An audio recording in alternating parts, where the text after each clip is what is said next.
Paris Olympic தொடங்குவதற்கு சில வாரங்களுக்கு முன்பு பிரேக்கப் செய்து கொண்ட செக் குடியரசு நாட்டைச் சேர்ந்த டென்னிஸ் வீரர்கள் கேத்ரினா மற்றும் தாமஸ் மஜாக் நடப்பு ஒலிம்பிக்ல தங்கம் வென்று அசத்தியிருக்காங்க.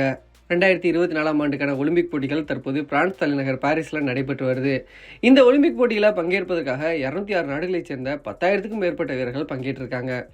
இதுல ஒவ்வொரு நாட்டிலிருந்தும் விளையாட்டு வீரர்கள் தங்கள் நாட்டுக்காக பதக்கங்களை வெல்வதற்கு ஈடு இணையற்ற முயற்சிகளை மேற்கொண்டு வர்றாங்க.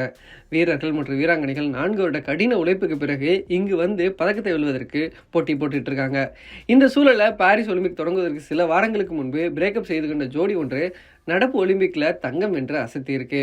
2024 பாரிஸ் ஒலிம்பிக் தொடங்குவதற்கு சில வாரங்களுக்கு முன்பு செக் குடியரசு நாட்டைச் சேர்ந்த கலப்பு டென்னிஸ் வீரர்களான கேத்ரினா மற்றும் தாமஸ் மஜாக் பிரேக்கப் செய்து கொண்டாங்க. இவங்க உறவு முறையில் பிரேக்கப் செய்திருந்தாலும் கலப்பு இரட்டையர் பிரிவில் தங்கள் நாட்டுக்காக விளையாட இருவரும் சம்மதிச்சிருந்தாங்க. தங்கம் வென்றதும் கேத்ரினா மற்றும் தாமஸ் மஜாக் ஒருவரை ஒருவர் கட்டி அணைத்து முத்தமிட்டாங்க. தற்போது இந்த காட்சிகள் இணையத்தில் படுவேகமாக வைரலாகி வருது. ஒரு வாரத்திற்கு முன்பு பிரேக்கப் செய்திருந்த ஜோடி மீண்டும் நாட்டுக்காக சேர்ந்து விளையாடி இப்போ தங்கம் வென்றிருப்பது பலரையும் சந்தோஷத்துக்கு ஆழ்த்தியிருக்கு.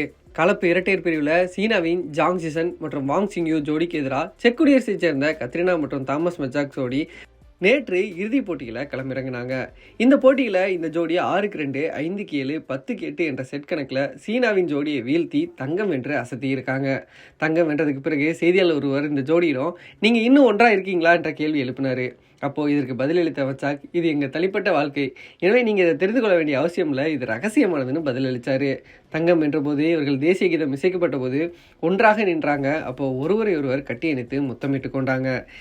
ஏற்கனவே தங்கம் வென்ற பிறகு காதலை ப்ரப்போஸ் செய்து அதை ஏற்றுக்கொண்ட ஒரு ஜோடி இருக்கக்கூடிய சூழலில் தற்போது காதல் பிரேக்கப் ஆகியிருந்தாலும் நாட்டுக்காக தங்கம் வென்ற இன்னொரு ஜோடின்னு பாரிஸ் ஒலிம்பிக் தொடரே மிகவும் அழகாகவும் அற்புதமாகவும் இருந்துகிட்டு இருக்கு.